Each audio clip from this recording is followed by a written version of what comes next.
Are you? I can. I'm all the way up here. That's my plan. I don't know who's. I very rarely have to attend these things. So rare I put things on. I'm sorry, I have. But then, do you still work in the meeting?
you $3,000 at Christine Brooklyn's because she's used those exact lines before.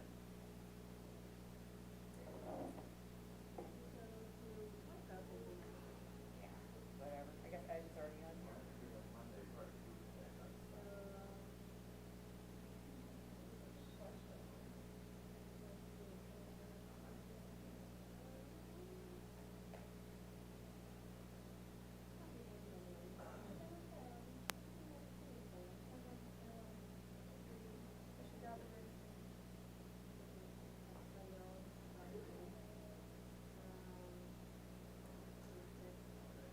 Oh, yeah.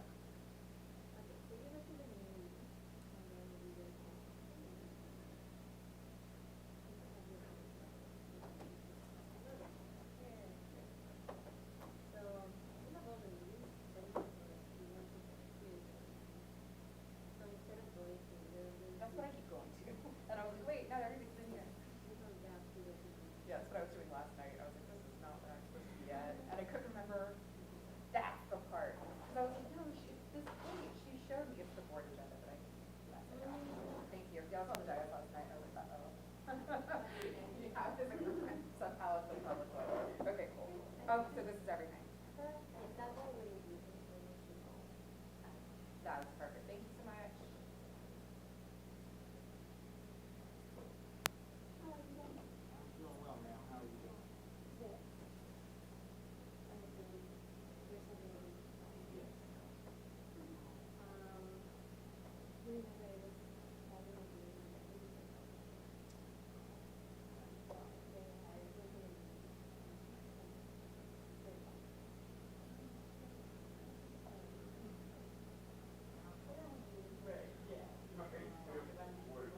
completely different. It's like you're not very helpful.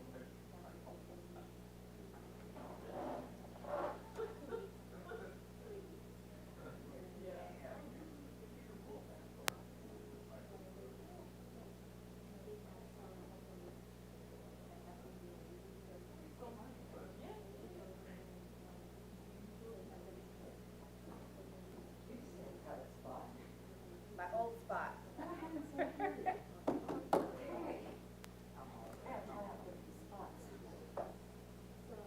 I just like it because I can look straight ahead instead of turning. Yeah.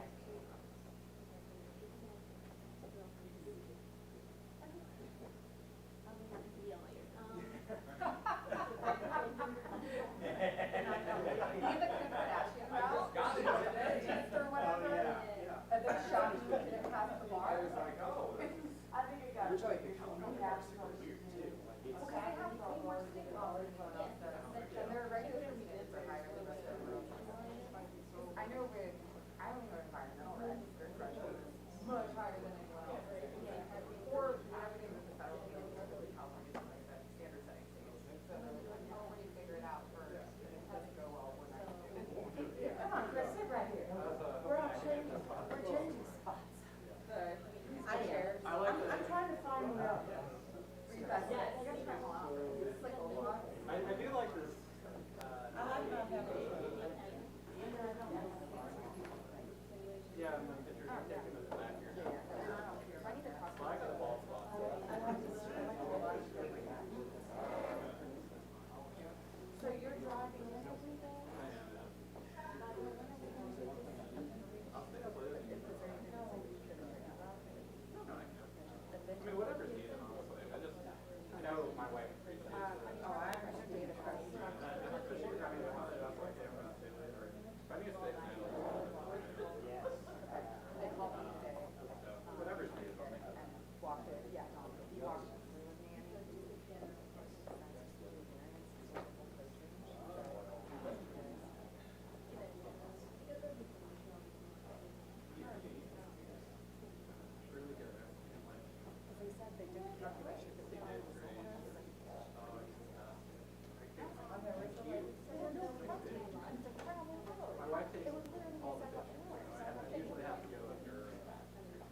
All right.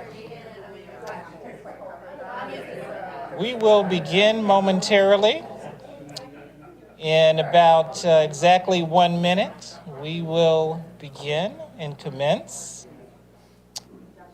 Understand that Councilmember Hall may be a bit delayed, but we shall begin. Boss is here, so we can go.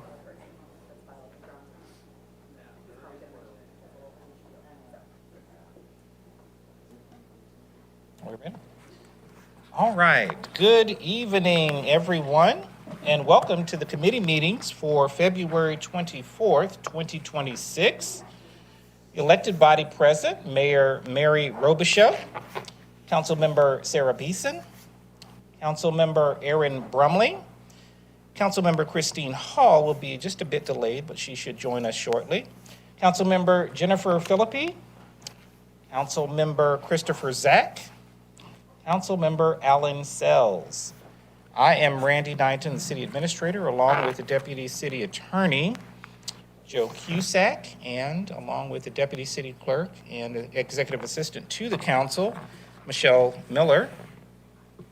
The purpose of committee meetings are for city departments to convey information to Mayor and City Council and discuss initiatives listed on the published agenda and provide updates of vital information to the operation of city government. And by ordinance, the committee consists of the City Council as well as the City Administrator, who serves as chair of the committee meetings. This is a public meeting, but not a public hearing. Therefore, while we certainly welcome members of the public, we do not generally take questions or comments unless specifically authorized. And public comments and questions are received at the second and fourth Monday of each month in City Council meetings, as well as the fifth Monday in open forum. And we do encourage residents always to reach out to the city staff and engage our online platforms if you should have any questions. We also encourage you to access our web service portal as a mechanism to report any issues and or concerns. And we encourage the viewing audience to also visit Roswell365.com for a calendar of events. And we'll note that Councilmember Hall has joined us.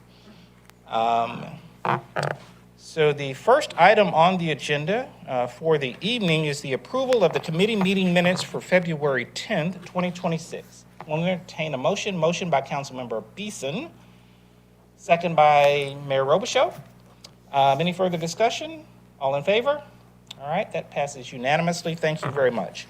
On our regular agenda, item number 2, as listed, a discussion of the T-SPLOST 3 process. T-SPLOST is the Transportation Special Purpose Local Option Sales Tax. T-SPLOST 3. And we have Mr. Fegler and Mr. Nicholas from our Transportation Department, who will provide this presentation to us.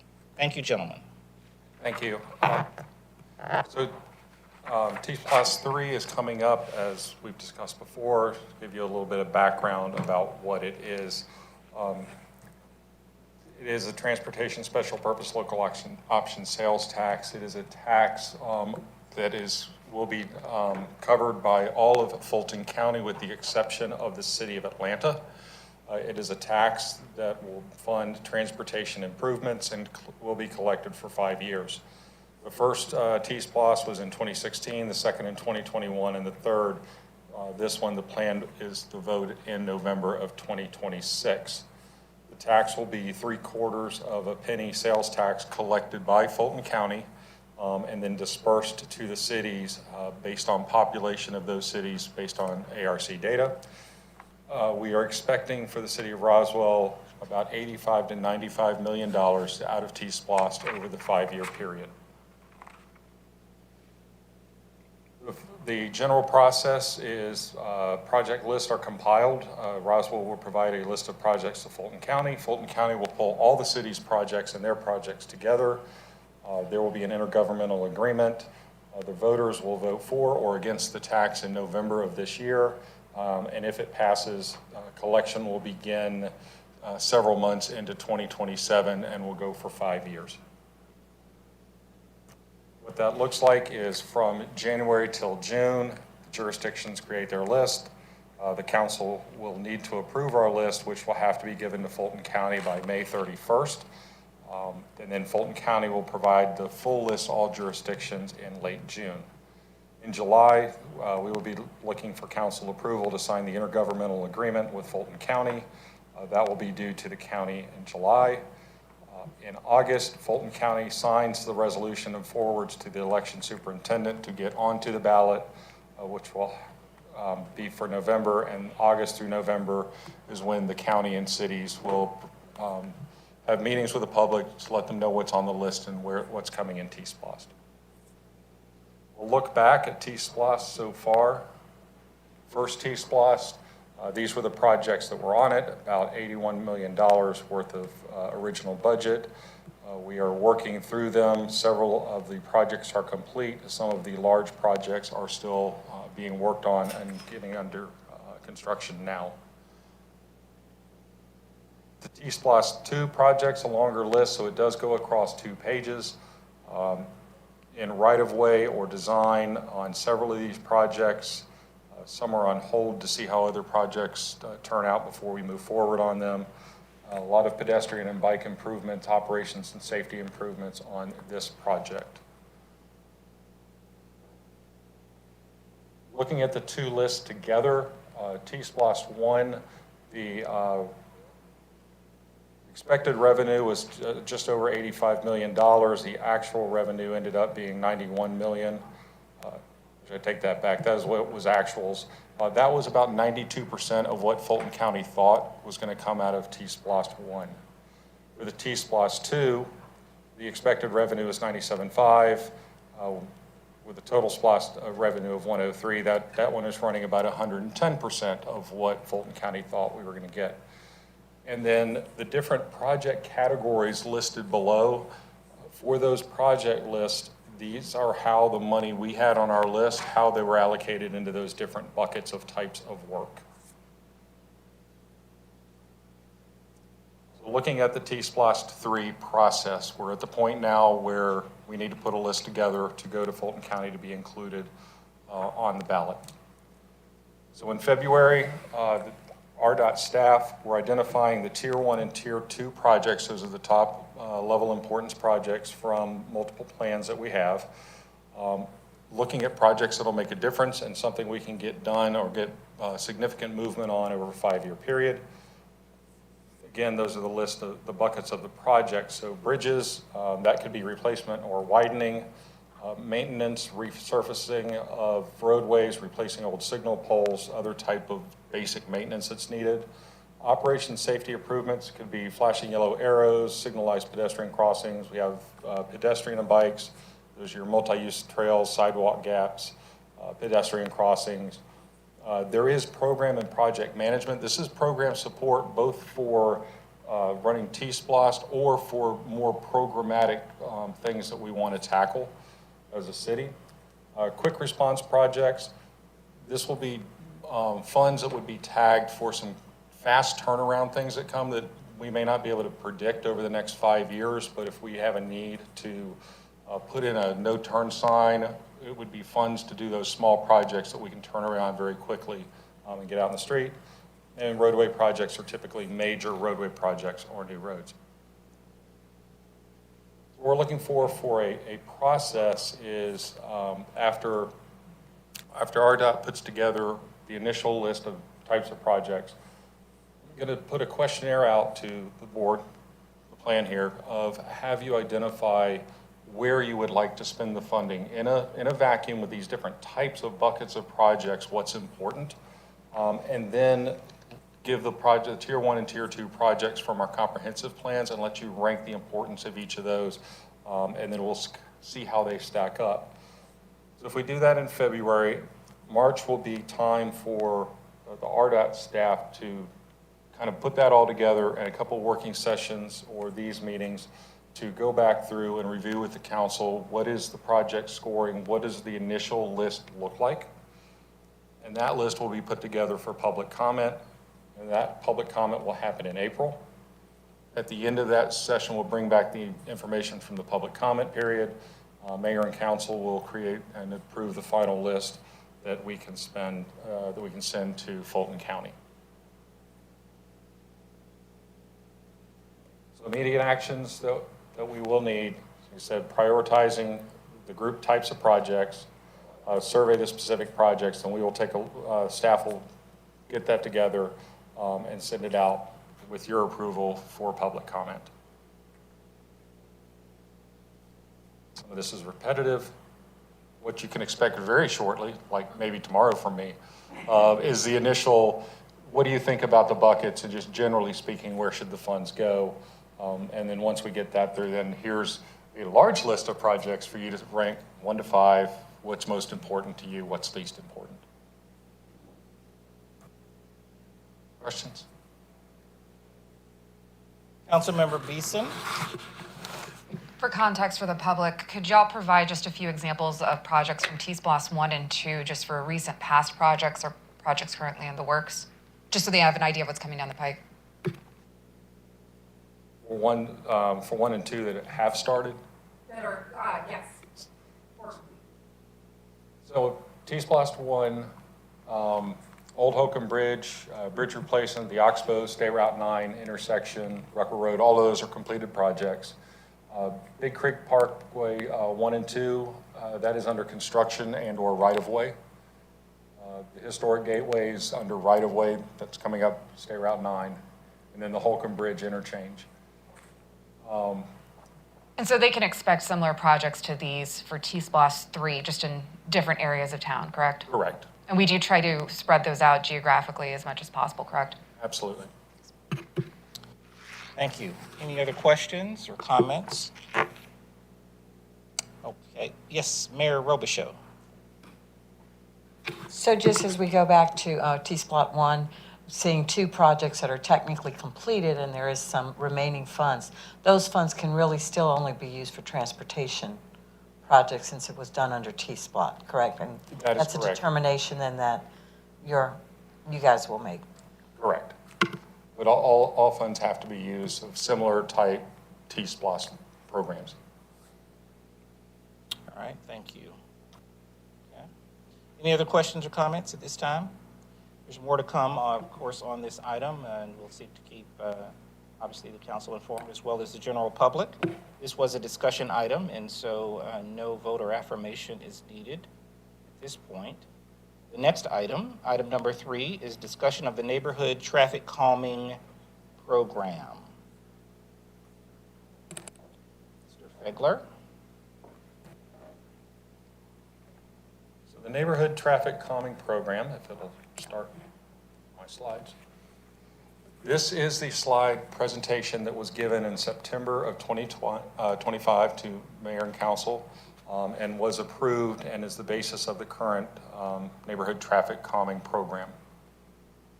So slowdown in Roswell was prior mayor's top priorities. The goals: improving quality of life, make streets safer, slow down local roads under city control. There were 3 phases identified as part of this package. The first was neighborhood traffic calming, both the matrix of where do we go and a pilot program. There was also a phase 2 and 3, which have not happened, and I believe it was decided not to move forward with them.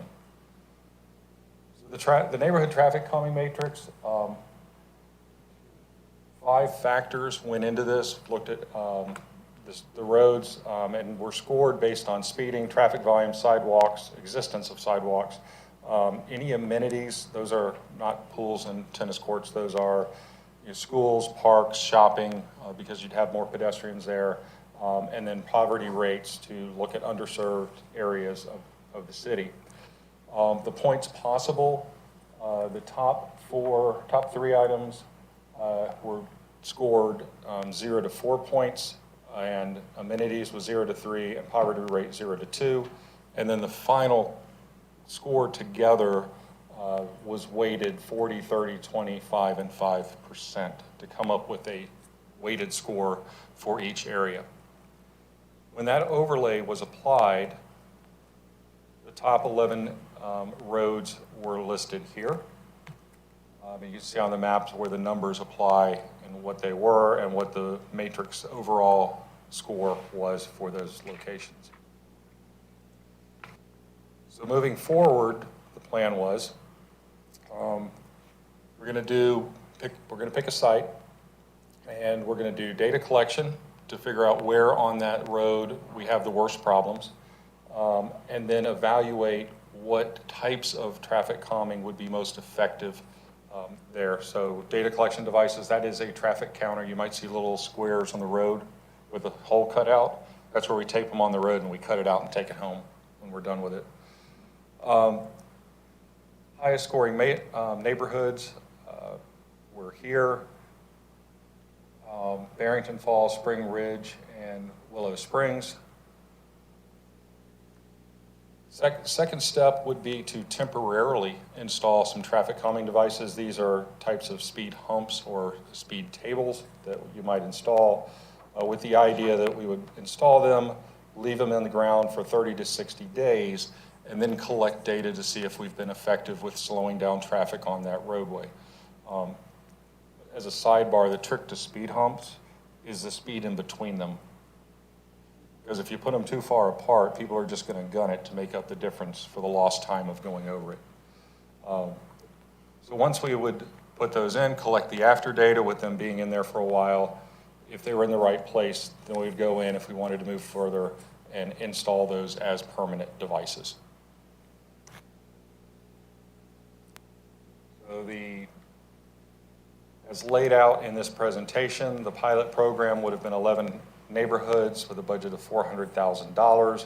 $400,000 has been budgeted as part of the 26 budget. There was a traffic analyst position for doing data compilation and analysis, not just for this program, but for other programs, and we do have that position.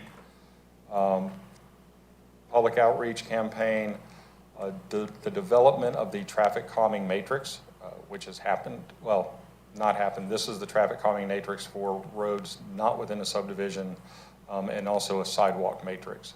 Those have not moved forward. The recommendation at the time was approval of the neighborhood traffic calming matrix with the 2026 budget for traffic analyst 1 position and $400,000 in capital for basically pilot project. Current status, where we are right now is a pilot project on Wavetree. That was the selected location. Why is it not going up there? Because I didn't stop this.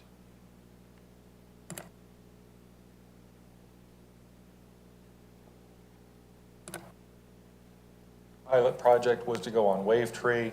We did have some collected data where the red arrows are. What we have is the average daily traffic, ADT, and the 85th percentile speed at those locations. So that is where we are right now. We are going to go back in where the blue lines are and do some counts there, because that's where we're going to think we want the before and after data to compare exactly what we did. And the 85th percentile speed, that is 85% of the drivers are driving that speed or lower. 15% are going higher.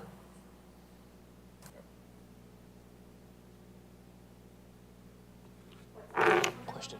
Excuse me? Councilmember Philippi? What's the speed limit on that road? I believe it's I 25. believe that's 25. So we have 41 miles per hour down the south end, and 35, 34 and a half up top. Yes, Councilmember Sells. So as you have a data point, you have some solid data from this collection for Wavetree. And if you go back to the work you did, or the work that was done to create the matrix, how did you find, because I'm not sure how we gathered in the first instance, I'm not quite, speeding traffic volume. I don't know how we got that data before, because part of the conversation was we didn't have a lot of data. So did you find that the estimates that were done to develop the list were borne out by the test? I'm going to ask Greg, because we got Yeah, so streetlights data. the speeding data was from the street light, cell It phone. was good. Yeah, cell phone data, basically. I would say based on what we've collected so far, again, we've only done a couple spots on Wavetree. We still have a little bit more to go do. I mean, I would say it's roughly in line at this point. Okay. with- So it validated the assessments that you used for This, decisions, is what you're saying? yes. Thanks, okay. All right, thank you. Yes, Councilmember Brumley. I remember the Safe Streets for All program was mentioned in one of our previous meetings, that we tried to get a grant from them and it was declined. So the Safe Streets for All, different program. This fits in the philosophy of Safe Streets for All. It's a piece of that. The specific grant for Safe Streets for All that we went after last year and didn't get, we're still waiting on a debrief. But that relied on a list. The first grant for Safe Streets for All was to develop, and I'm blanking now, This is the safety action plan. safety action plan, Yeah. which identified locations for improvements. And the grant that we did not get funded identified a couple things from that program to apply for funding, and we did not get that funding. Now, that program had a different set of criteria from what I understand. It's different, but Safe Streets for All is just a larger, systematic, philosophical, with a much wider reach. The neighborhood traffic calming definitely fits under the umbrella of Safe Streets for All, but it's more like just a pocket of focus area. So this criteria and the weight for the final score, that was not from the other programs like safety or other federal programs, the weight for each piece was That was- determined by The weighting there is determined by previous council.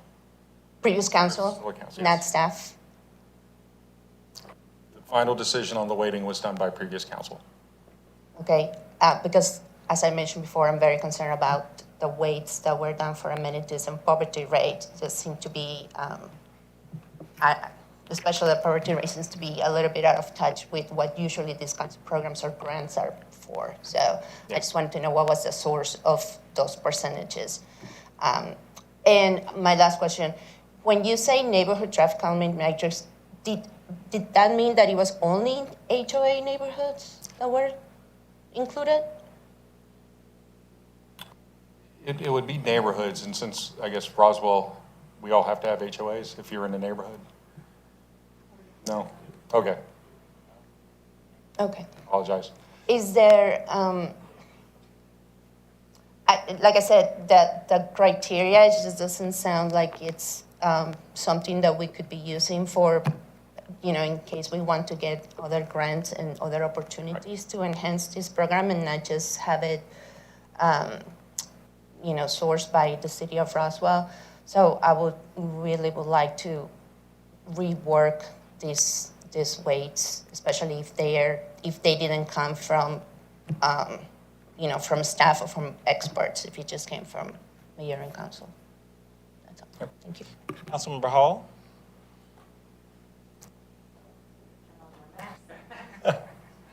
Thank you. Safe Streets for All is a federal program, and part of the weighting of what that program is about, I don't know if you had an opportunity to participate in the open houses that we had for the residents to come and comment, but that looked at what it measured was a lot of the most dangerous intersections. So it would be an intersection like Holcomb Bridge and Warsaw. So that program is different than what the neighborhood traffic calming program was. We didn't use the same criteria as we would for a federal program like that.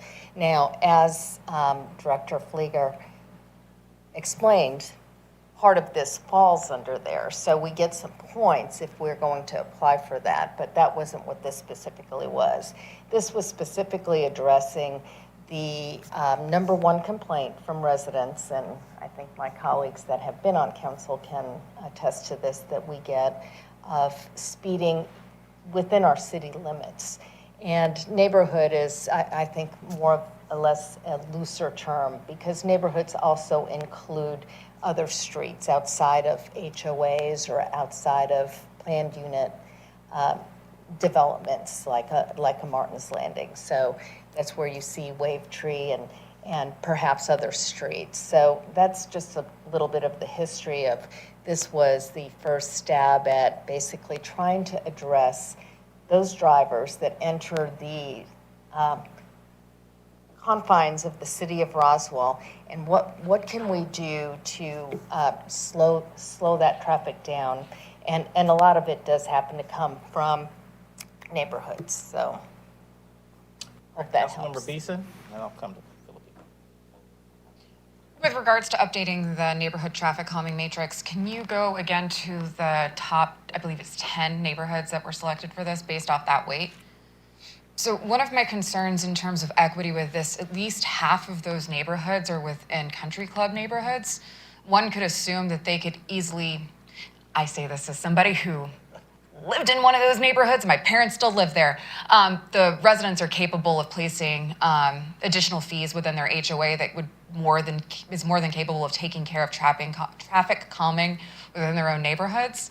Can you go again back to the weighted score sheet? That one. An aspect that's missing through here that I'm looking at now, and I will fully disclose that I've voted on the matrix before because we do need residential traffic calming, and this is a supplemental fund, so think of it as something that neighborhoods can apply for and receive assistance from the city.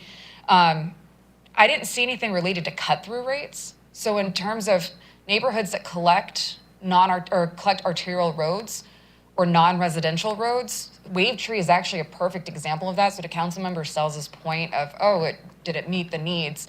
I would actually argue that Wave Tree more than meets the needs because it connects Woodstock Road to Highway 92.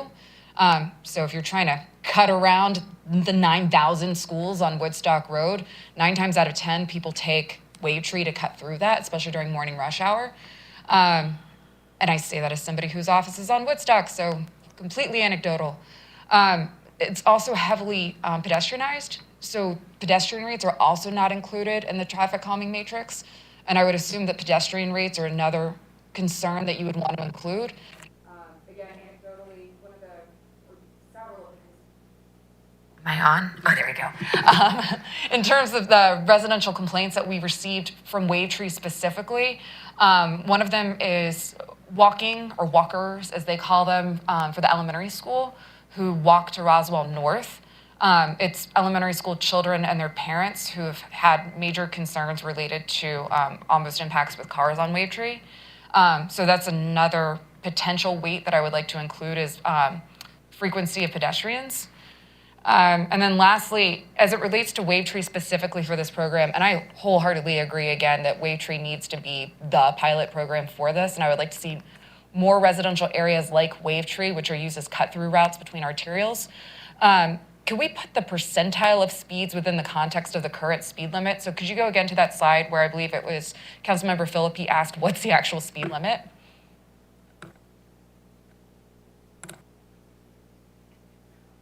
There it is. Technology doesn't like you either. I still have to do it. We'll pretend it's up. I believe percentile, it was the percentile of average speed, is that correct? That was one of your data points. I'm not saying to do away with that data point, but to contextualize the data point, I think it would be helpful to understand that context within the existing speed limit for that road. So what percentage above the speed limit is it? Especially if we're going to be setting standards for other neighborhoods for traffic calming programs. The percentile is helpful, but it's only helpful within the context of a speed limit. That's it. Thank you. All right, thank you. Councilmember Philippi, then Councilmember Zach, and then Councilmember Sells. That order. Got that? So yeah, I agree about Wave Tree. I had conversations with them, and I know that corner in particular has been a problem for them. Has there been specific feedback from these other neighborhoods, particularly after the program has been rolled or like publicized a little bit more? Have you heard from them? Are they receptive of it? Are they embracing this? Are they looking forward to this coming? Has there been pushback? What are these other neighborhoods? I mean, I know Wave Tree was especially eager to get the assistance.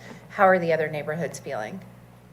I'd say we've probably heard the most from the Wave Tree neighborhood. Not as much from the other neighborhoods that are on like the top 11 list that was approved. I mean, we definitely had a lot of interest when this got approved and the social media post went out.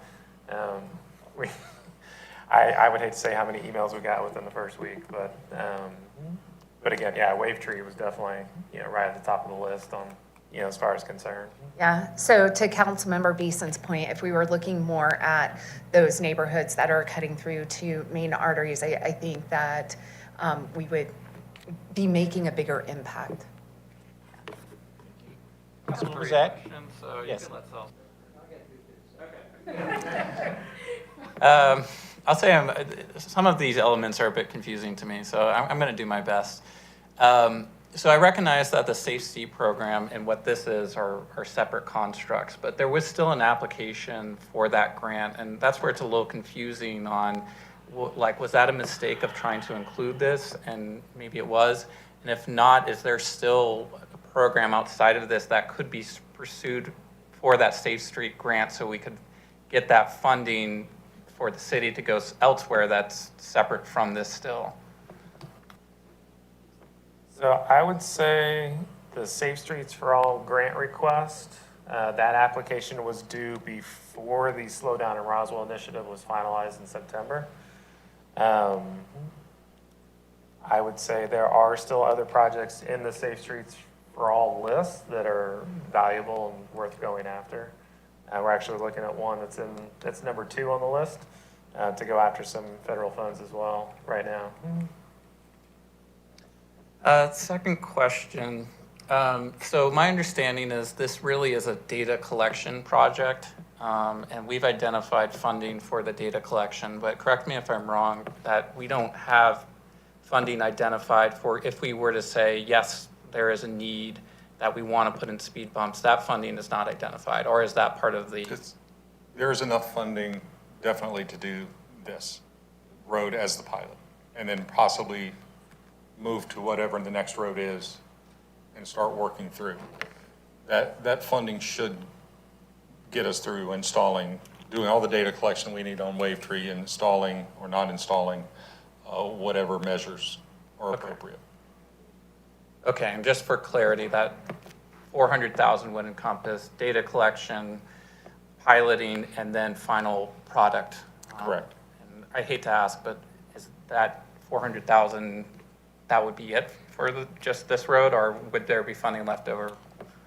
So the 400,000 was earmarked for the 11 neighborhoods, and again, that I would say the 400,000 was more geared towards the temporary measures. The data collection is all in-house. The traffic analyst position that was also funded, that kind of feeds in to the data collection. So, I mean, we were going to buy some additional equipment with the $400,000, but that's not a heavy lift to buy the extra counters. But yes, the 400,000 was for the temporary measures for those 11 neighborhoods. Okay, I'm getting a little bit mixed. So what would the cost be just full completion of this one road? Temporary or final? Final, so data collection, piloting, and final. I would say let us get back to you on that. Okay. Because once we've done partial data collection, we still need to get a couple points so we can kind of make our final recommendations, even from a temporary standpoint. And then if there's additional features that could be more permanent, we have to figure that out. Okay, and just to summarize that, the 400,000 originally was budgeted with the expectation that the 11 neighborhoods could be piloted. So that's what the funding covers. We don't necessarily know what the full cost is to full completion, which you could get back to me on. And then I got one more, which is, I don't know, it was kind of referenced, but when does the city need to put in the speed bump versus a neighborhood, just from like an operational standpoint? Like, what's the capability that a neighborhood has on their own? So neighborhoods now can request traffic, they can request to put in traffic calming devices now, and we will allow that. That's the current policy. If they're willing to do so on their own dime, that's not a problem. It's just an issue if they're expecting the city to pay, we don't necessarily have the funding in a program for that right now. All right, Alan, one follow-up. And if they don't have a HOA, how would you manage that? That's probably been one of the sticky situations that we've kind of run into. I guess Wave Tree is probably a pretty good example that there isn't an HOA, a formal HOA. And, you know, they are wanting the city to kind of take on that responsibility and that cost. Is there any? Well, I'll defer. Is that it, Councilmember Zach? Okay, Councilmember Sells. Yeah, so first, my question about Wave Tree wasn't whether it was qualified. My question was, did the data square up with what we thought it would, what we used for the assessment? So, and frankly, just trying to make sure that we calibrated the tool that we used for the purpose. The second thing I'd say is that, to my memory, I didn't feel that implementation of any permanent structures was a part of this. This was a data gathering tool. We needed to know, we wanted to prove it out. We wanted to test a few things with maybe some of the equipment you're talking about, some of the temporary speed tables and things like that. So there was sufficient, in my view, as I understood it, there was sufficient dollars for that kind of activity. Never considered that this was going to be part of a construction project at $400,000. Is that your memory as well? You're probably not yours. Yeah, no, it's definitely, it was geared towards more temporary installation. You know, I think the goal was to pretty much have a lot of the temporary installations and some of the data analysis complete, at least with, I would say, half of those 11 neighborhoods by like June, July. So then, as part of the budget request for next year, we would maybe be requesting some more like permanent installation dollars. Right. And to perhaps your point, but nonetheless, maybe it's fitting with what you just said about the HOAs and those kinds of things. Having the information and being able to demonstrate that, let's say, speed tables or something like that, we are not precluded from seeking a grant. We're not precluded from including it in the budget. We're not even precluded from going back to the HOA and say, this is what we see. You're not in our budget. If you'd like to speed this up, go ahead, right? We can still do all of those things. Right. Okay. Because I don't think speeding is correlated to poverty rates in any way. Do you find that that's the case in your experience? No, I believe, if I was to guess, but I was not here, that poverty rates were there because it's probably the neighborhoods that could not ever afford to do it on their own if they had to. Fair enough. Right. Yes. Well, that's the question of doing the implementation. Right. But as far as like the study is concerned, it's not a driving factor. Thank you. All right, thank you. Any other comments? Councilmember Brumley.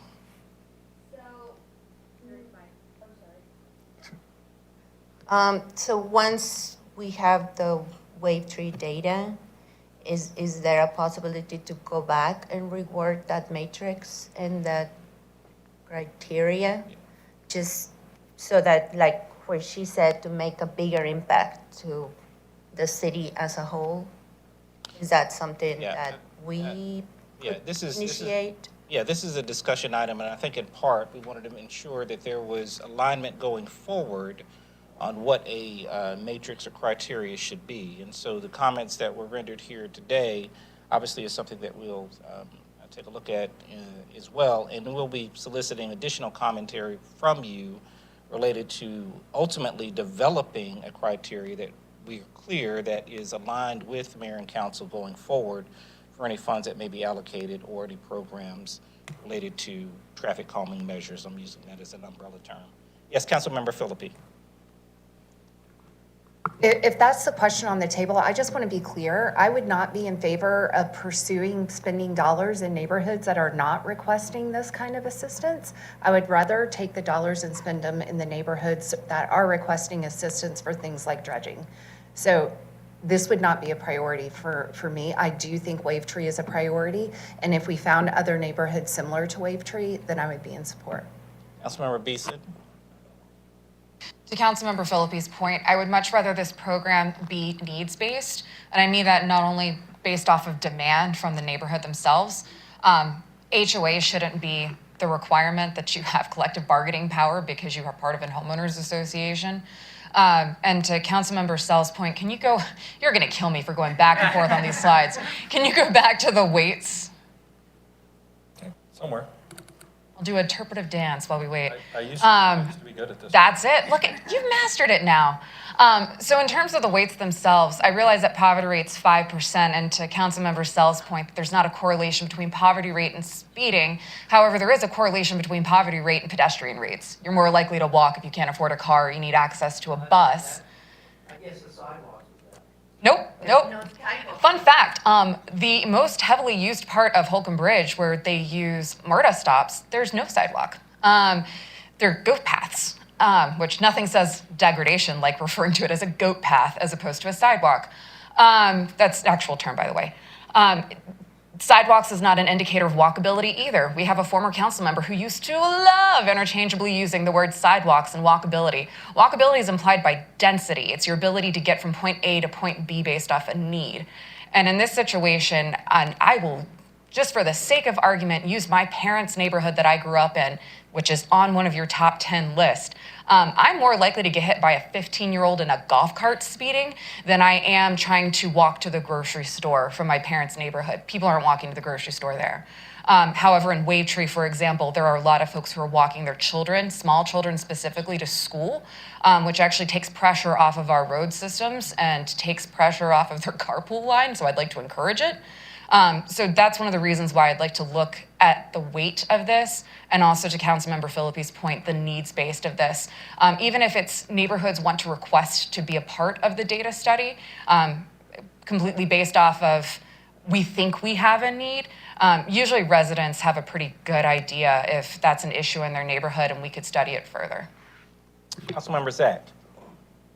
I think to help build consensus, I'm mostly aligned with Jennifer, but I'll add just a little caveat, which is, for me in particular, this program would kind of make sense if there was an end goal of implementation, but the fact that there is no implementation and we don't have identified funding for implementation, to me seems like we're doing a data study where we're not going to be able to do anything with the end results. So because of that, I am mostly aligned to say that I would rather pull this back and put it towards funding that we know we have a need for versus building the data to find a need and then still having to find money to fulfill that need. Okay, thank you. Councilmember Beeson? Based off of what Councilmember Zach just said, in the past, historically speaking, year to year, on average, what was the dollar amount for each neighborhood requesting assistance from the neighborhood for traffic calming assistance? Put that in your internal computer. Beep, bop. The answer is 42. It's always 42. 42, but you can't dance to it. Well, that's some data that I think moving forward, I realize this is a discussion topic, not a voting topic, but I do think that that's helpful context for us in terms of dollar amount moving forward of what we can expect for future projects or future assistance, just as a barometer. To Councilmember Zach's point, I realize that we don't have anything allocated this year because it was intended to be a pilot program, and then the budget would be intended for future allocations moving forward for implementation. But it's hard for us to make a guess on our end for the budget if we don't have a historical sense of what was requested. We need to see if we can obtain that information. Mayor Robichaud?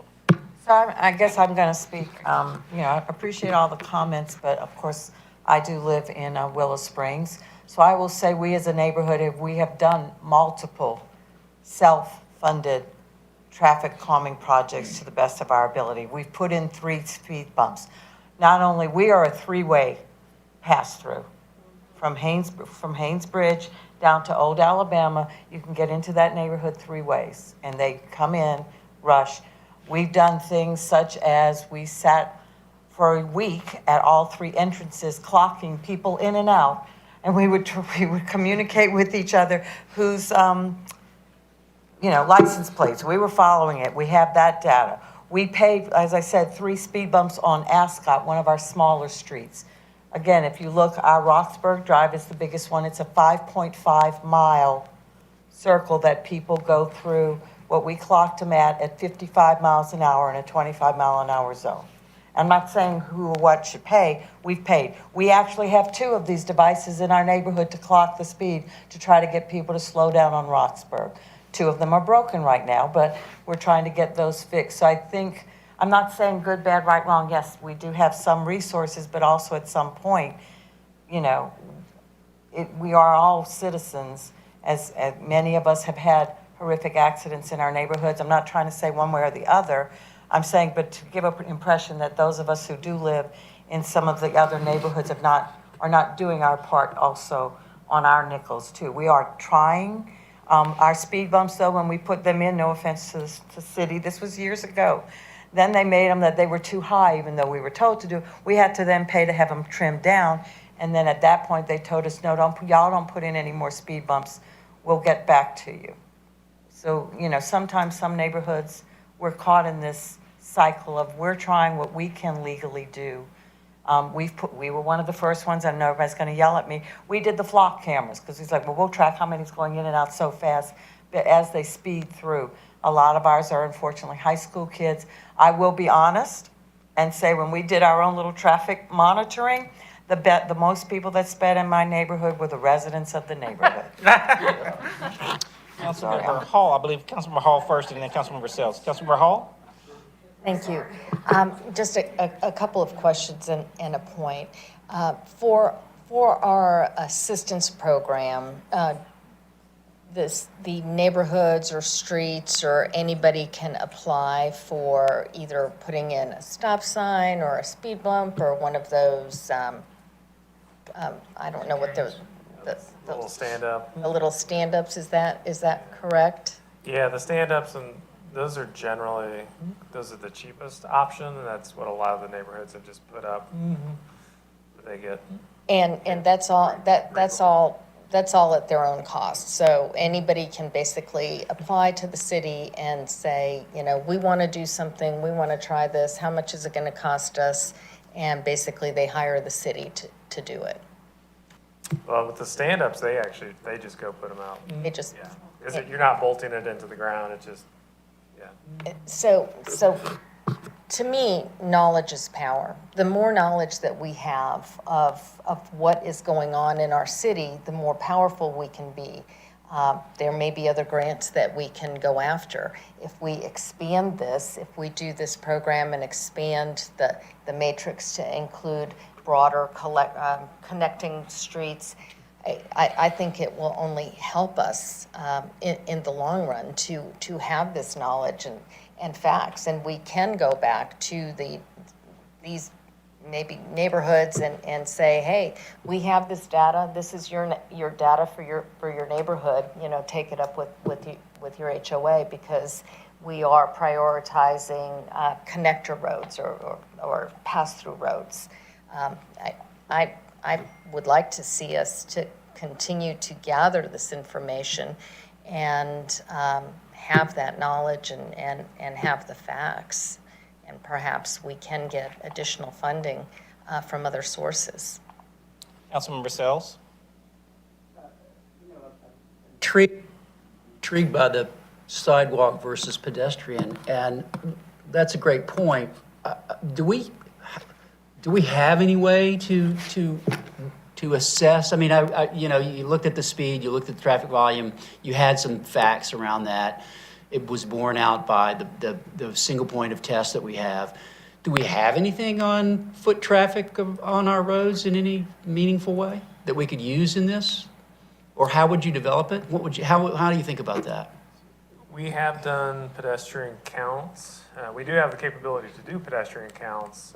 Typically, we've done them, you know, near Alive in Roswell. We've done some down off Riverside. Typically, like our really heavy pedestrian zones, we try to get some counts occasionally.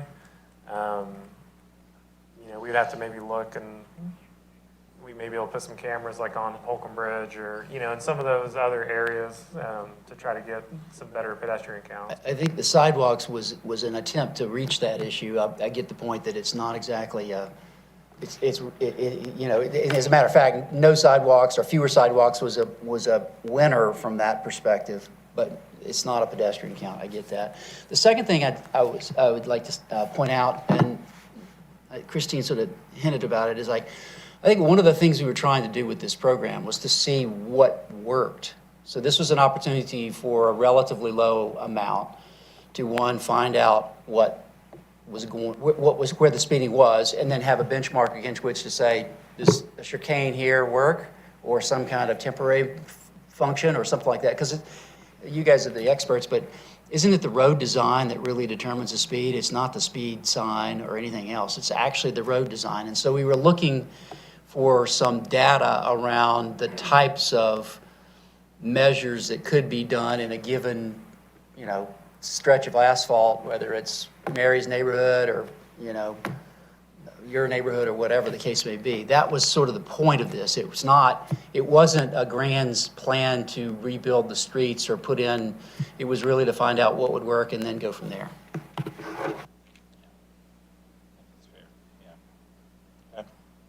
All right, any further comments or questions? This was a discussion item. Obviously, there is much to contemplate as a result of this discussion. And this is an item that we'll obviously need to circle back with you on some decision points here in the near future, very near future. All right, thank you. Thank you, gentlemen. Item number 4, consideration for the mayor or city administrator to award a contract to Barbizon Lighting Company in the amount of $427,998.64 for the completion of the rigging and dimmer upgrades at the Cultural Arts Center with a total budget authorization in the amount of $470,000. Mr. Malone.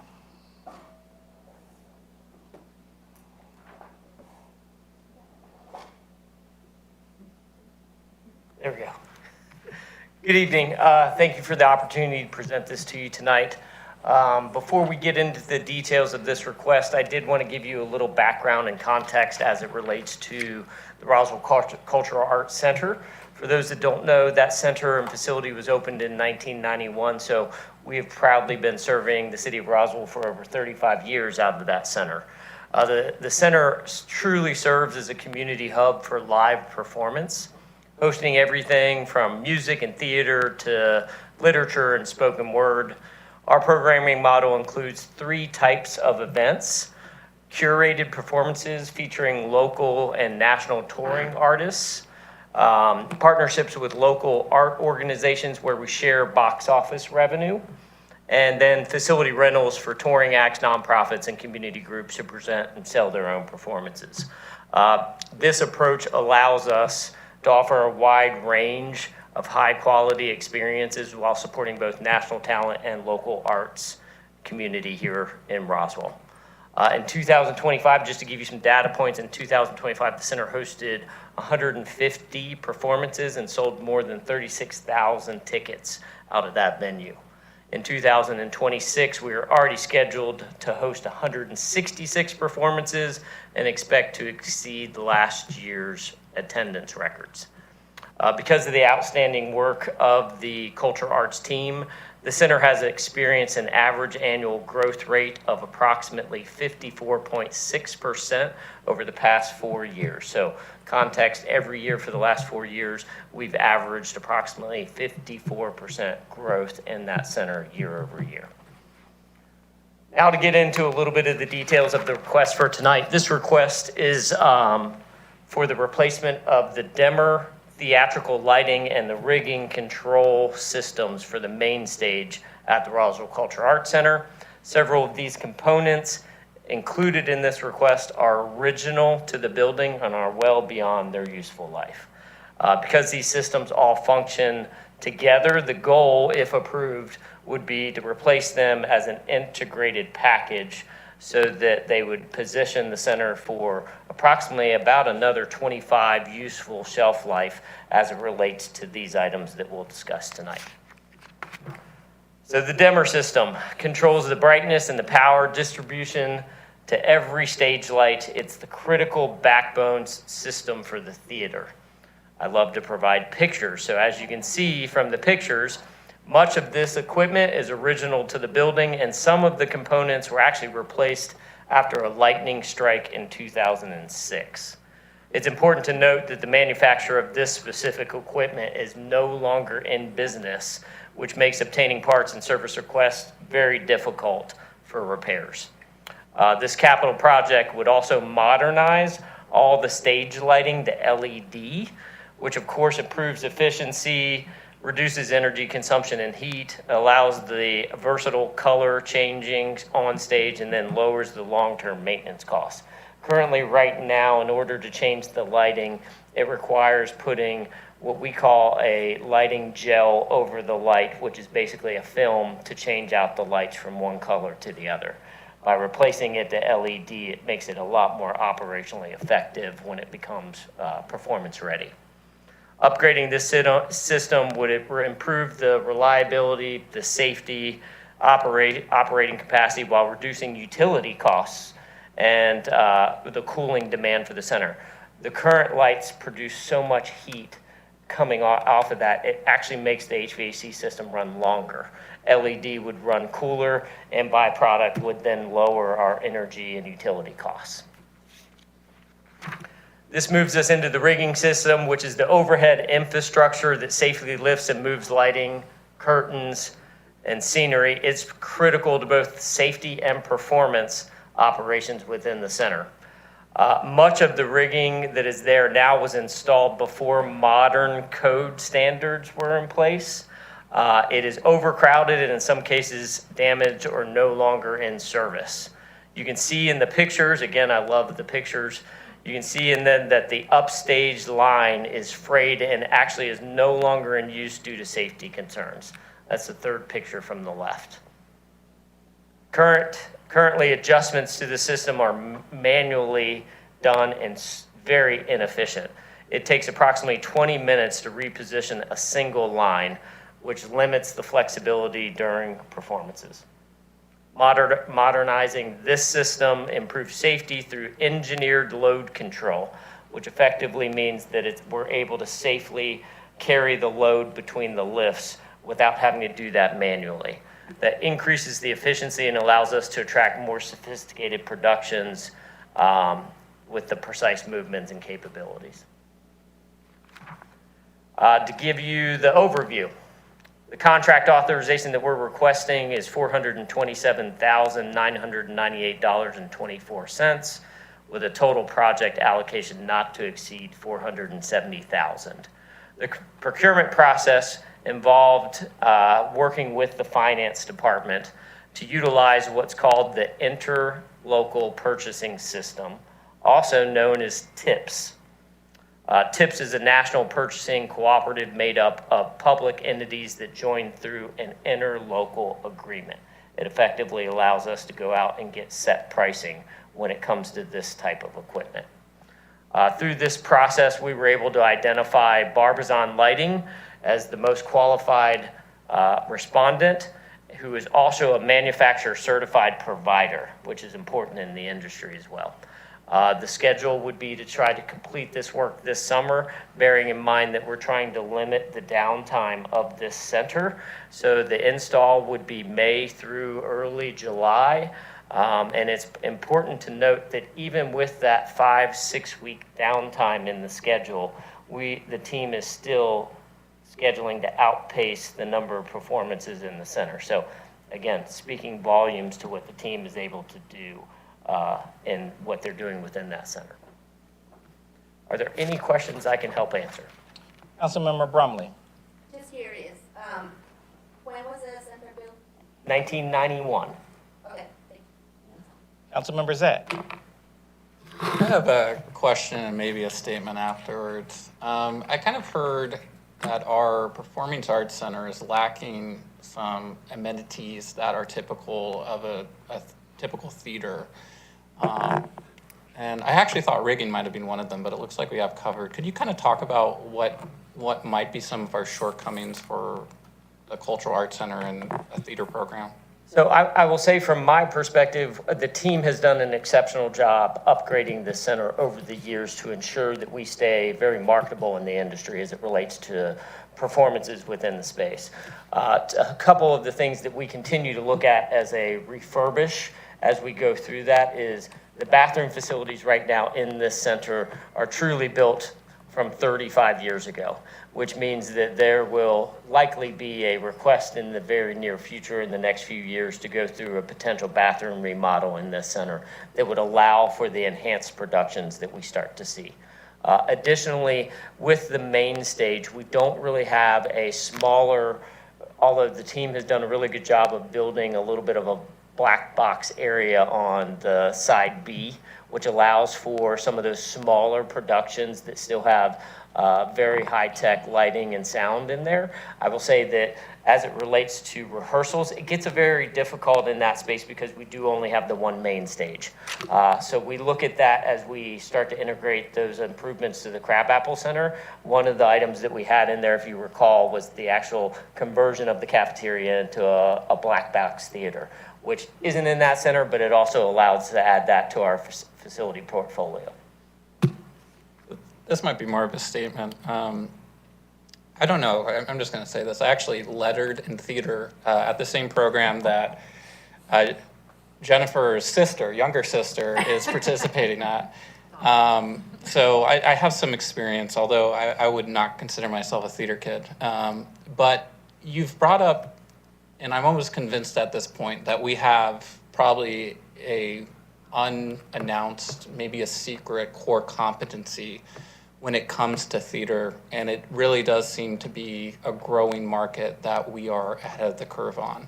So I think if I have a thought here, it's I almost want you to go down that path of how and what more we could do to really lock in that competency, market it, make it as a revenue stream, make it as a regional draw, because I do think we have something special here, and I think, at least for me, it's something I think worth investing more in.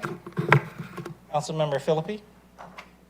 Thank you for looking into this. I'm very excited about it. I assume at this point you don't have estimates of how much our energy costs would go down? I don't know that off the top of my head. Is that something? No, but I was just thinking it might be interesting to look at down the road when we can report back and go, this is what this investment, not only, I understand the importance of these lights, and to imagine still using film is crazy. So yeah, I think it's great. And I just think it would be a wonderful win for us to be able to report on later. Absolutely. Yeah. Happy to do so. Very good point. Yes, thank you.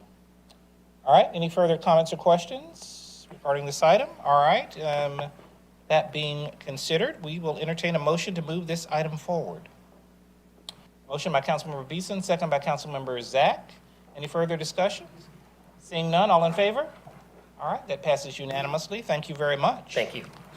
Item number 5, consideration of an ordinance to amend the Code of Ordinances of the City of Roswell, Georgia by amending Chapter 2 Administration, Article 2.5, Code of Ethics, to provide for penalties, to provide for codification, to provide for severability, to repeal conflicting ordinances, to provide an effective date, and for other purposes. Presented by Assistant City Attorney Joe Cusack. Good evening, everyone. I am here to present a new ethics ordinance that will replace our existing ethics ordinance. This came to be about last year, about probably mid-year. Councilmember Beeson approached me based on my background and asked me to take a look at the Milton and Johns Creek ethics ordinances and try to configure them to conform in a way Roswell could utilize them and make our ethics ordinance make sense procedurally and streamline it a bit. And so I took a look at it, and this is what we've come up with. And I'll do a comparison, but my background, I actually have a government ethics background. I served as the deputy director and general counsel at the State Ethics Commission, where we had statewide jurisdiction on campaign finance, candidate and elected official financial disclosures. and conflicts of interest laws. So this is a world I lived in for a while. It's a world I know well. I was recently appointed as a commissioner of the State Ethics Commission, so I was brought back into that world. I sit in a quasi-judicial capacity on that commission, so I guess I couldn't quit it. But I was recently just appointed there. But this is something means a lot to a lot of people of government ethics. It's an important thing. It's not exactly the most flashy of topics, but it's extremely important. And I can say taking this on isn't a light thing, because elected officials normally just want to comply with it and not do any more. They don't want to streamline processes. They would like the processes to be as confusing as possible. So I applaud this body in taking these necessary reforms to try to make this process make more sense. Just to start out, the ethics ordinance itself, the new one is going to expand some of those conflicts of interest law. Right now, our current ordinance talks about closure, that nothing can escape that room. This one is going to go further and talk about any sort of confidential information. You aren't allowed to act on it. So it's going to expand that definition. And there's a couple other expansions in here. Just when it comes to the use of city property, you can only use it for city business. You can't coerce any others for financial benefit. You can't vote on matters that directly affect you. You can't attempt to bind the city without authorization or influence municipal court cases in the Roswell Municipal Court. Those definitions are mainly expansions of what is already on the books. What is new is going to be the process. The current process as written isn't exactly the most intuitive or streamlined process. A complaint starts with a filing to the mayor, or if the mayor is the subject of the complaint, it would go to the mayor pro tem. And then 3 members of council and the city attorney get together and determine whether a hearing is warranted or there's actual merits to the complaint. So right away, we're in sort of a strange world, I would say, in that there is, you try to keep the politics out of this as much as possible. It's a tough thing to do because it's a process that's injected with politics.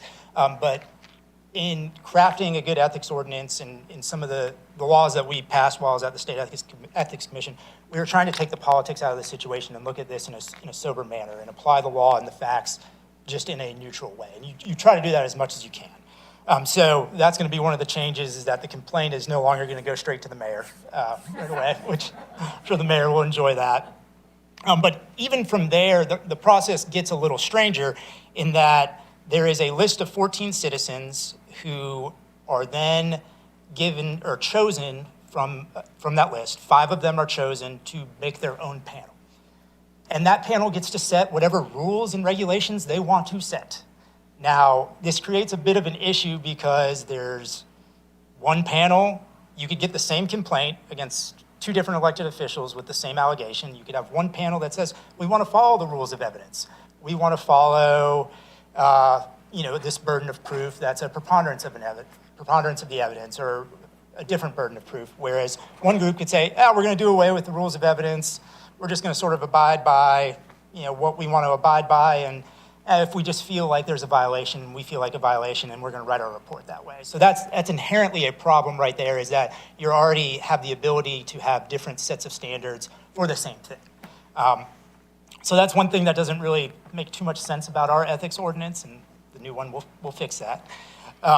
But they then get to submit the report to mayor and council, which is ultimately voted on, and that process will stay, because that's an important part that finalizes the process. And then any appeal goes forward within 30 days to the Superior Court of Fulton County, so a judge can ultimately review that. The problem is, if you have this group of 5 who is not abiding by any rules, a judge that's overlooking this is going to look at it and say, what in the world just happened? What am I looking for in terms of errors? If there's no set rules, no set burden of proof that's applied, a de novo review, which is a review of the merits, just totally brand new, they're not really going to know what happened or why it happened. So the new ordinance is going to try to fix that. So the new ordinance is going to start with a complaint along with an affidavit to the city clerk, and it gets copied to Mr. Knighton, who's aware of it. And then the process begins from there. There's 7 days to serve that complaint upon the respondent. It would go to Nancy here. I'm sure she would know where to find you guys. So I imagine that that complaint would get served prior to that 7 days. But then a hearing officer is chosen. And the hearing officer is what's going to be different here in that the hearing officer is going to be from a list of 5 attorneys. They can't be Roswell residents. They can't live within 10 miles of City Hall or 10 miles of Roswell. It's basically creating a bubble in that there's no outside influence on them. They're taking this as a totally neutral party and applying the law as written and the facts as presented. And so that's where it's sort of like a special master model, what I'll call, in that you have this attorney who is going to look at these things and the politics are taken out of the process. So from there, the hearing officer is chosen. There's 15 days to respond from the respondent. The respondent is under no obligation to respond. They can stay silent, which is one of their constitutional rights whenever an allegation is made against you and those due process protections attach. But from there, the hearing officer would then review the complaint, determine if there's merit for the complaint. If they determine there's no merit for the complaint dies, they'll write a report saying as such. If they determine there's merit in the complaint, they will then conduct their investigation. Their investigation can involve calling witnesses, getting documentation. They're basically going to conduct a full investigation using all the resources that they have within the city of, any documents they need, any interviews they need to conduct. They can voluntarily, if the respondent so chose, could sit for an interview with the hearing officer, I'll call a special master. And from there, they will submit a report to the mayor and council that will outline the allegations, if there's merit to the allegations, if they make a finding beyond a reasonable doubt, which is the burden of proof in this ordinance, whether those allegations are substantiated or not. And then they will make a recommendation for either a censure or a public, or the public, or accepting the findings of the special master or hearing officer. And so you all at that point will have the ability to accept, deny, or then modify whatever punishment I'll call is recommended. And then from there, once that has been, once the recommendation has been adopted by council, the respondent would have 30 days to appeal that to the Superior Court of Fulton County, where a judge can ultimately take up the appeal and either send it back and say this was done improperly, or affirm the findings.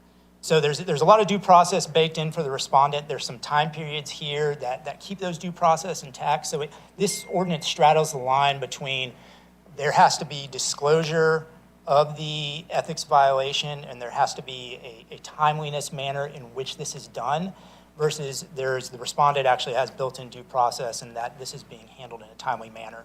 Something that's different that I'll point out, and I'll expound on this a little bit, is a complaint for anybody who is on the ballot.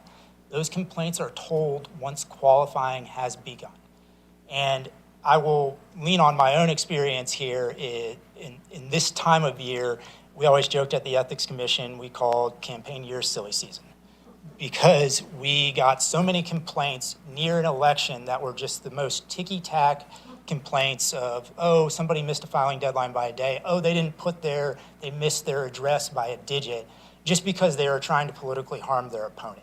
So what we did when we were at the Ethics Commission, we had a commission rule that said 30 days within an election, we won't accept a complaint, we'll put it on ice.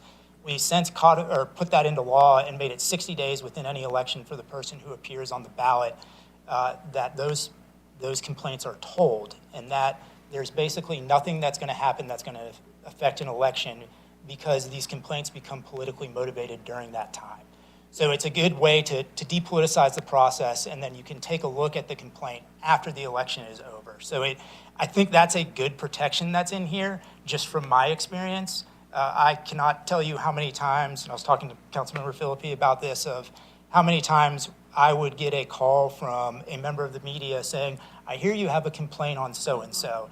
And then I would go and look and see and say, you know what, that complaint hasn't come in. And 2 days later, that complaint would come in the mail because the campaign manager, whoever it was, had tipped off the media that this was coming. So it was being used and weaponized in a political fashion. So that's what this provision helps do. It helps de-weaponize the process. And it's good, and in the practice I've seen it used, I think it's a necessary protection to put in place to remove the politics from this process and not let people weaponize ethics complaints. So I'm happy to take any questions y'all may have on this. And Councilmember Beeson. Just wanted to say thank you very much to the Assistant City Attorney, Joe Cusack, for helping with draft this. This is something that, from my opinion, we've needed for quite a while in the city of Roswell. I spoke with a former city council member when a resident asked me about the process, and I was like, oh, I don't quite know. Let me ask a former city council member who would have more experience than me. And they said during their tenure on council, they weren't familiar with any ethics complaint that ever made it through with grounds in decades. And that doesn't necessarily mean there was no violations, but to me, it means the process was weighted. So I wanted to bring this forward in an effort to eliminate the players from refereeing their own game. In this situation, to Mr. Cusack's point, that panel that he mentioned, the 14-person panel, those folks aren't chosen at random. The people who are sitting here at the table, each of us pick 2 people.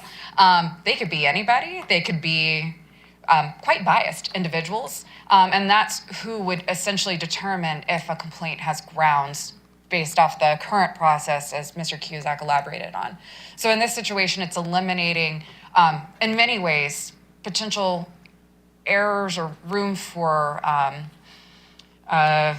bias, violations of ethics inherently, and moving that outside of city purview and taking it outside of influence entirely, moving it to outside counsel, actual attorneys, folks who can interpret rules, laws, and ordinances, who can determine if there is standing, and then also makes that process a little more clear. So I appreciate all of your help with this. Thank you. Thank you. Councilmember Brumley. I have a few. So these order, oh, sorry. We're gonna figure it out one day. I was like, yes, you're right. Maybe in 10 years I remember how to do this. This policy, this new ordinance, does it apply only to mayor and council? it applies to all the appointed boards and commissions as well. Everybody appointed for commission. Okay, thank you. Thank you for the clarification. Also, so I read the whole document. Thank you. It's very good. And section 4, there's where is the appointment of the hearing officer. I would like to make a change, suggest a change. When you say that the practice of law shall not maintain an office within 10 miles of the city of Roswell, Georgia. No, actually, that's not what I was going to say. The police says that they should not live in Roswell, right? Can we add that they also don't have an office in Roswell? Yeah, shall not maintain an office within the 10-mile radius of the city of Roswell. But they can also not live in Roswell?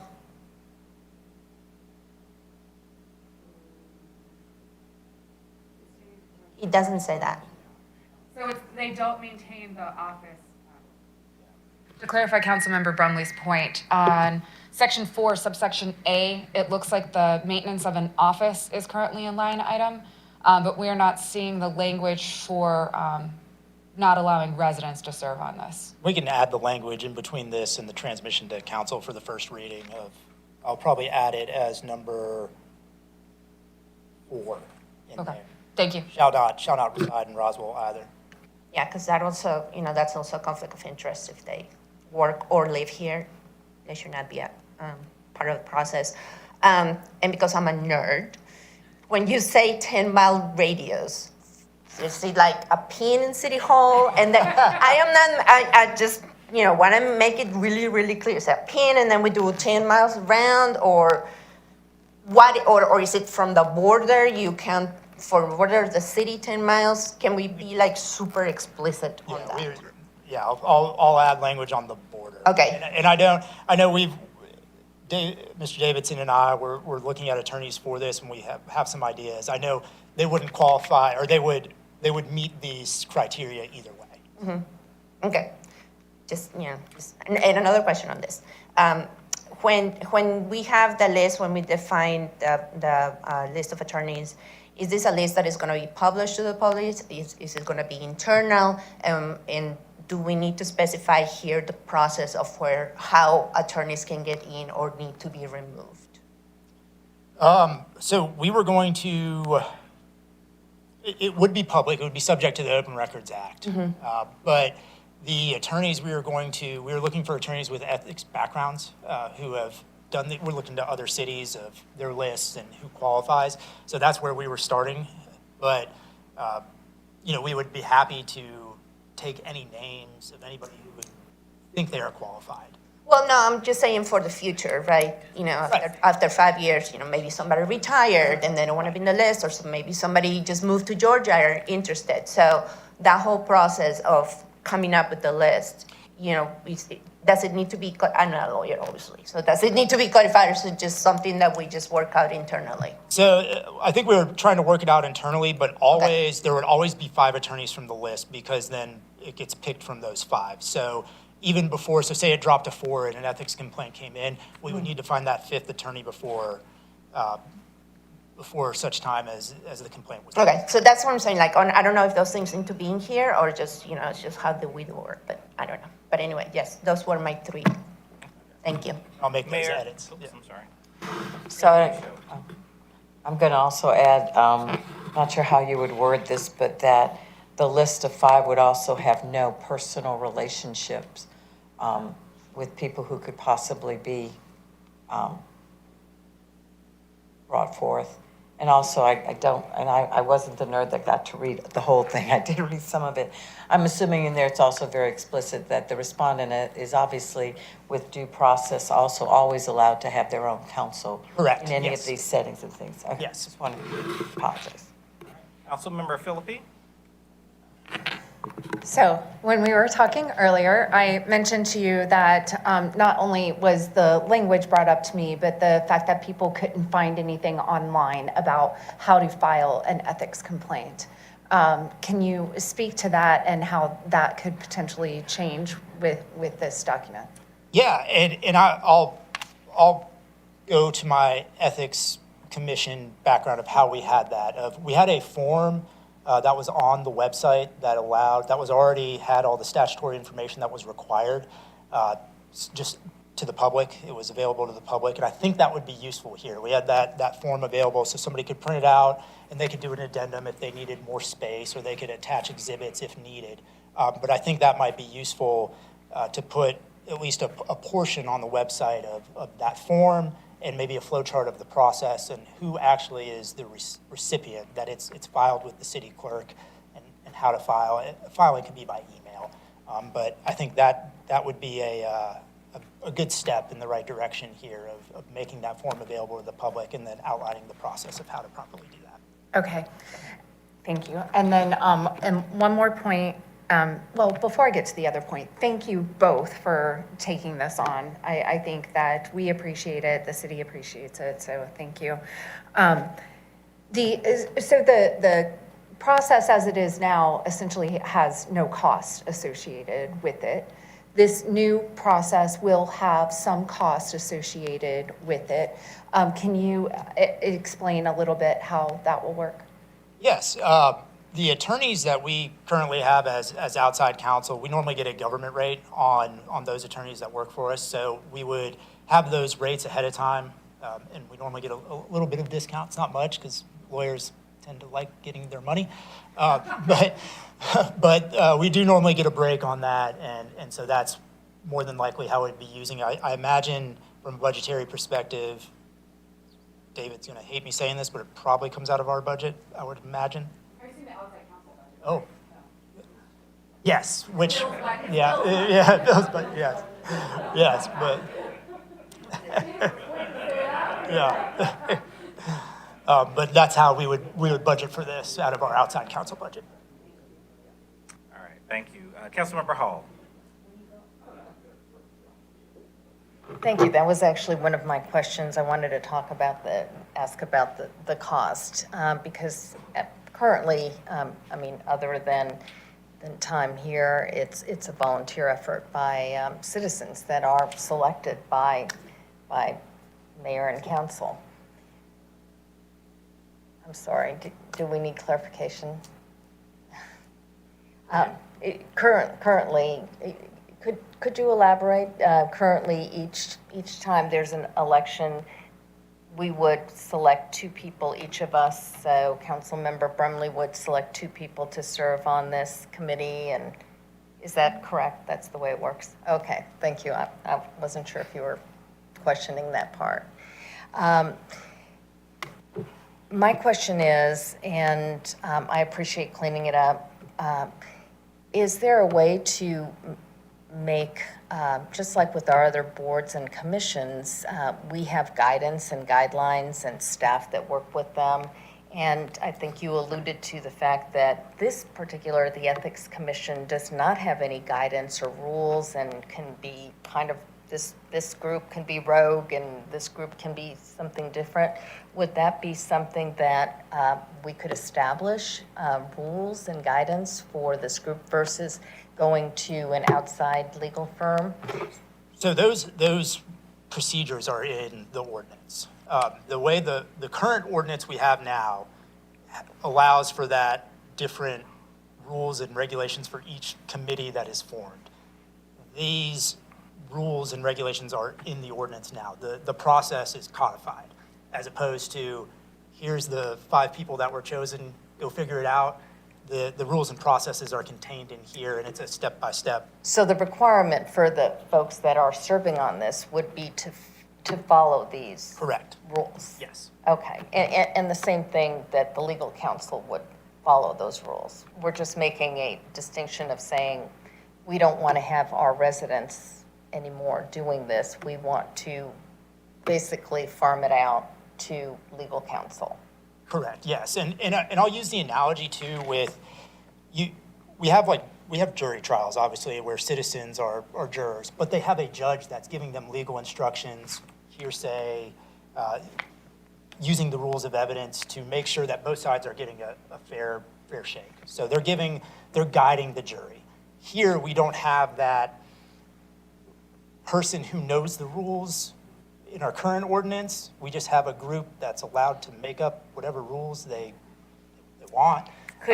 So that's where there's some Could one of our issues. city attorneys be that judge and they still be the jury, just so that it's still a jury of your peers of residents? I'm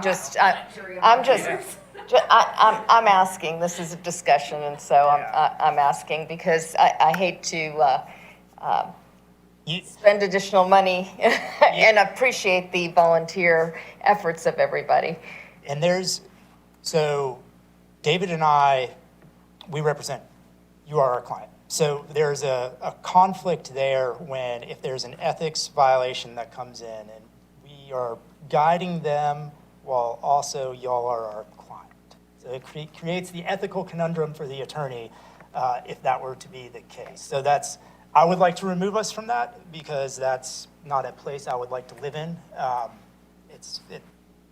Ethical duties I have as a lawyer there'd be some issues there. So just a couple of more questions. So Johns Creek and Milton, two newer cities, basically we've modeled this. How does Alpharetta and Sandy Springs handle it, just out of curiosity? I would have to get back to you on that. I knew Alpharetta's at one point, but I don't know. I haven't looked at Sandy Springs before. And you had indicated that there were no ethics cases processed. Have we had ethics complaints that have come in at any time? I would say we have had defective complaints that didn't meet the required documentation that have come to the city before. They have come to the city, and so those same ones would go to the attorneys, and they would be basically paid to say these are defective, and we'd pay for those. No, you have to have so it's either really quick because this affidavit has to be signed. So say you leave off the affidavit. Well, it's a defective complaint that's not going to be processed right away because it's missing require, or statutorily required, something that's statutorily required for it to be filed. Here, when I talk about the defective complaint from the attorney looking at it, they're going to determine based on the submission of the evidence that they have that there isn't a risable complaint or a risable allegation to move on. So I equate a lot of ethics cases to they're paper cases. They're a paper trail. It's not really a factual dispute of what has occurred. Normally it's the conflict of interest is you sit on a board, there's documentation of you sitting on the board, you took this official action, there's documentation of you taking this official action.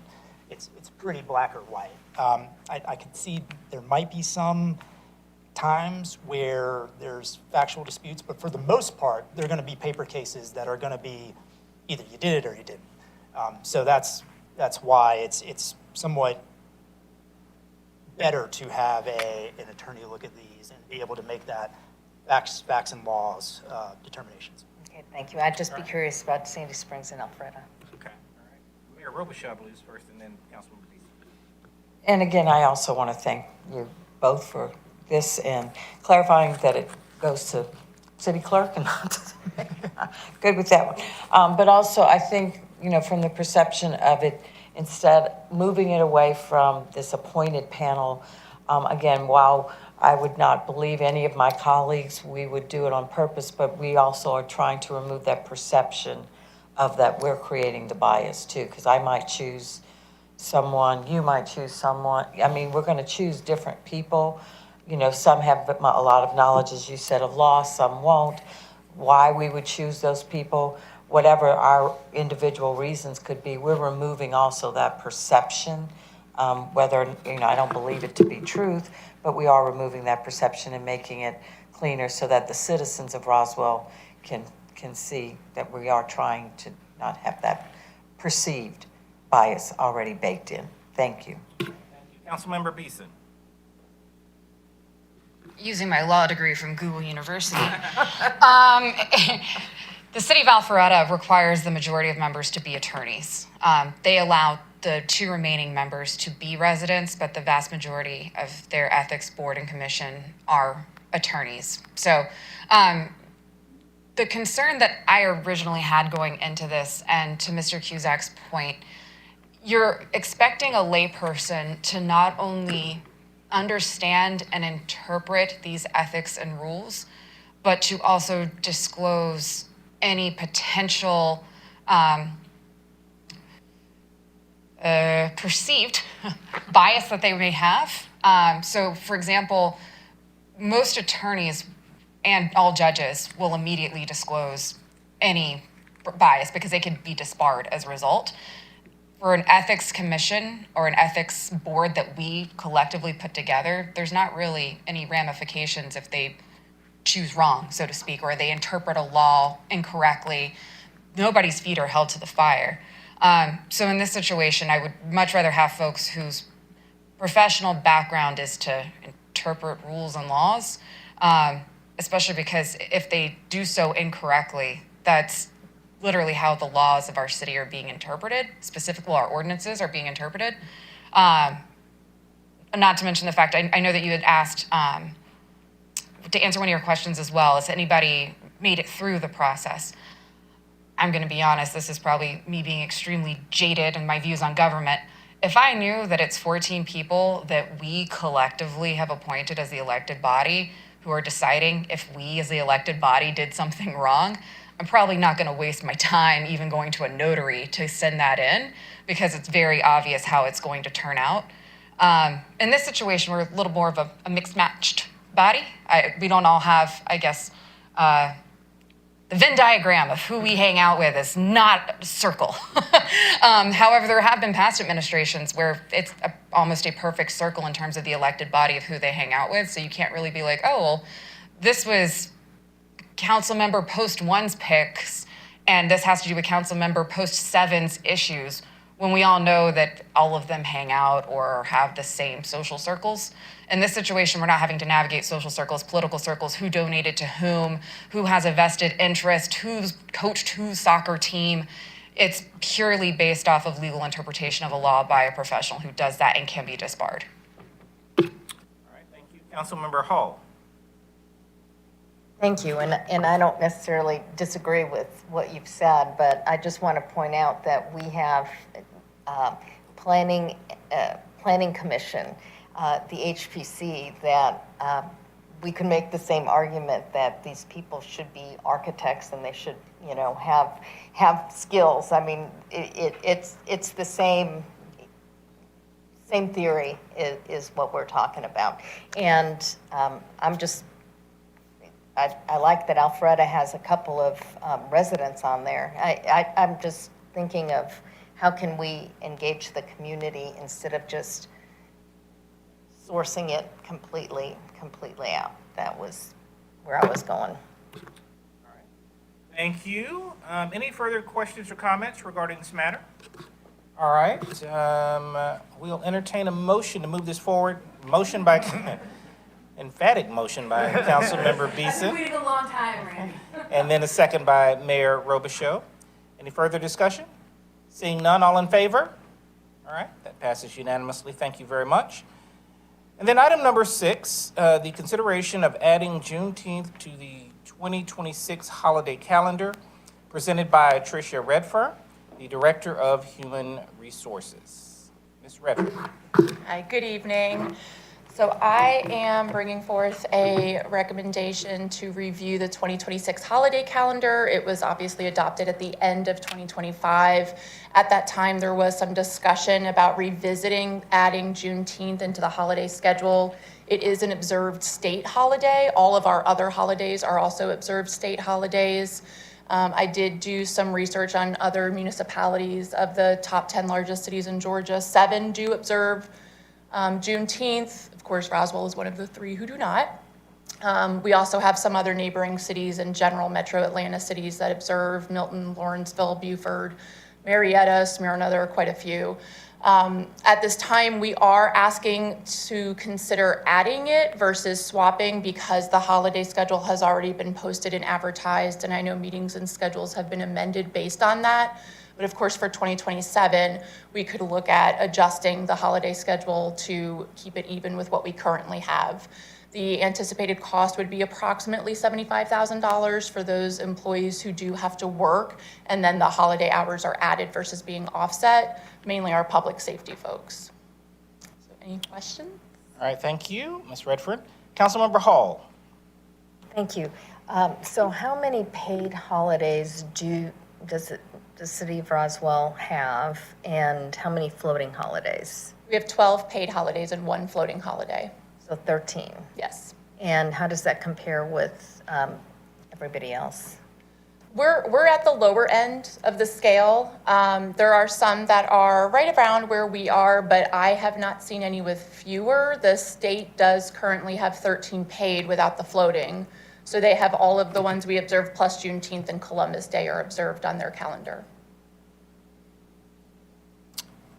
Any further questions or comments? Yes, Councilmember Beeson. Spoiler alert, it was me.